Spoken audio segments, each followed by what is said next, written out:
Znanstvene raziskave kažejo, da samozavestni ljudje, ki verjamejo vase, dosegajo boljše rezultate. Danes bomo eksperimentirali tako, da bomo preverjali, kako tekmovalnost vpliva na motivacijo. Samoumevno bi bilo, da visoko motivirana oseba dosega boljše rezultate. Pa ne bo to pri učenju jezikov, pri športih, pri igranju igric, skratka kjerkoli. Pa poglejmo, če to zares drži. Z menoj sta Izabela in Florijan, ki pojma nimata, kaj jo čaka. Za današnji eksperiment mora biti najboljša verzija sebe. Pa me samo zanima, si zdrava, naspana, se dobro počutiš? Upam, da sem, jaz mislim, da sem, pa bomo videli. Ok, Florijan, kaj pa ti, si v redu? Bi rekel, da je še kak kanček energije v meni, ja. Odlično, pa lahko kar začnemo. Zanima me, kako tekmovalnost spodbudi motivacijo. Ali določeno nalogo bolje opraviš takrat, ko tekmuješ, ali takrat, ko jo opravljaš sam v netekmovalnem okolju? Najprej bomo preverili njun spomin. Florijanu in Izabeli bom najprej posamično pokazal 10 likov v različnih barvah. Njuna naloga je, da se jih zapomnita čim več v pravilnem zaporedju.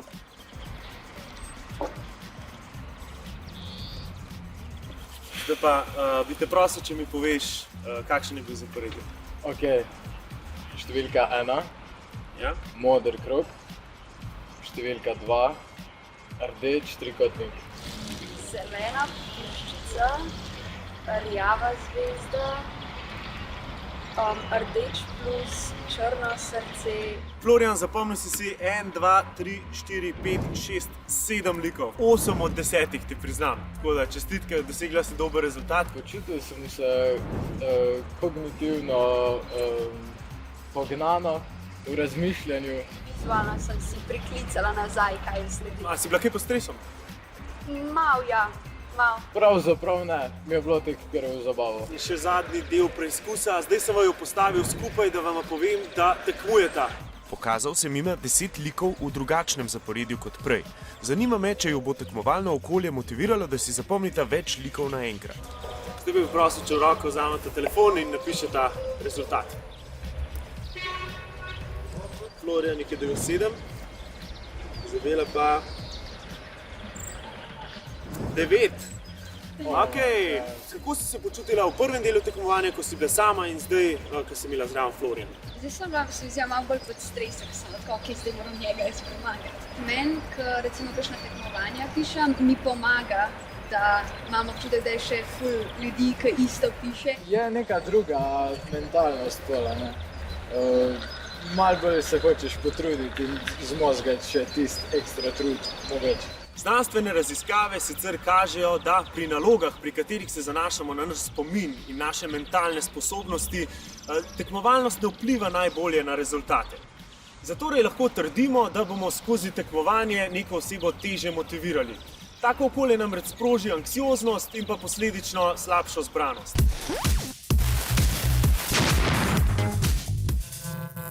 V današnjem eksperimentu merimo, kako tekmovalnost vpliva na motivacijo. Preselili smo se na karting dirkališče, zato ker v prvem delu smo merili spomin, zdaj pa je na vrsti bolj fizična vaja. Izabela in Florijan že imata vsak svoje vozilo in prosili smo ju, da naredita čim boljši možen krog.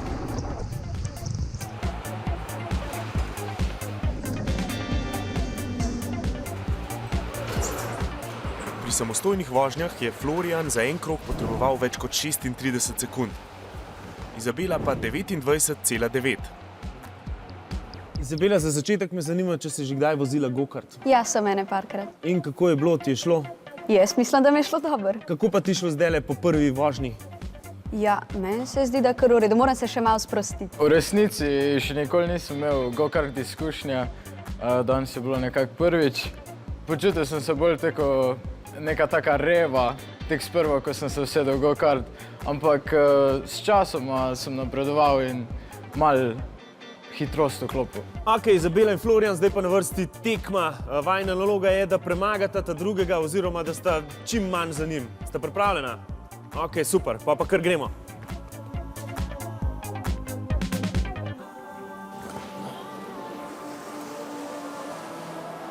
Woohoo!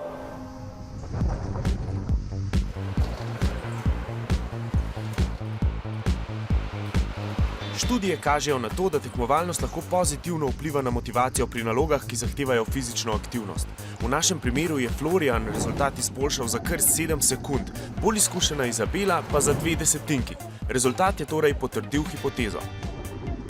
Kako ti je šlo boljš? A prvič, ko si sama vozila, a zdaj, ko je bila tekma? Ja, ne vem, po moje je bilo dosti primerljivo, mogoče takrat, ko je bila tekma, zaradi tega, ker sem si še bolj hotela premagati nasprotnika.